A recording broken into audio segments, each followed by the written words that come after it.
ரொம்ப சேர்த்து பேசாத. என்ன தெரியும் இருக்கு பொம்பளைங்க சைக்காலஜி பத்தி? மனசுக்குள்ள ஒண்ணு வச்சு வெளியில ஒண்ணு பேசுறது நாங்க இல்ல, நான் இல்ல, நீங்க தான். ஓகே, நீதான்.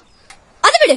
அன்னைக்கு உங்க அப்பா வந்திருந்தப்போ எல்லாரையும் இன்ட்ரோடியூஸ் பண்ணி வைக்கும் போது, இது சுந்தர் ஸ்டடிங் மேக்ஸ் என்னோட ஃப்ரெண்ட், இது Babu studying physics my classmate my friend, இது ஜெனி ஸ்டடிங் மேக்ஸ் என்னோட ஃப்ரெண்ட் அப்படின்னு பட்டுன்னு சொல்லிருக்க வேண்டியதானே? இவ்வளவு நாள் இவ்வளவு தெரிஞ்சோம், இன்னி வரைக்கும் இதெல்லாம் தெரியாத மாதிரி என்கிட்ட பழகிட்டு இருந்தே. அதான் என்னன்னு சொல்றது? யாரு கீதா? அதான் யாரு எங்க அம்மா அப்படின்னு நான் சொன்னதுக்கு அப்புறம் தானே நீ கூலான?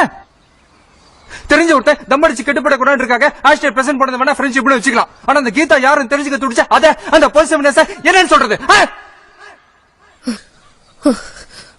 பேச்சு மாத்தாத. நீ இடுப்ப பாத்தியா இல்லையா? நீ என்ன லவ் பண்ணியா இல்லையா? இல்ல. அப்ப நானும் இடுப்ப பாக்கல.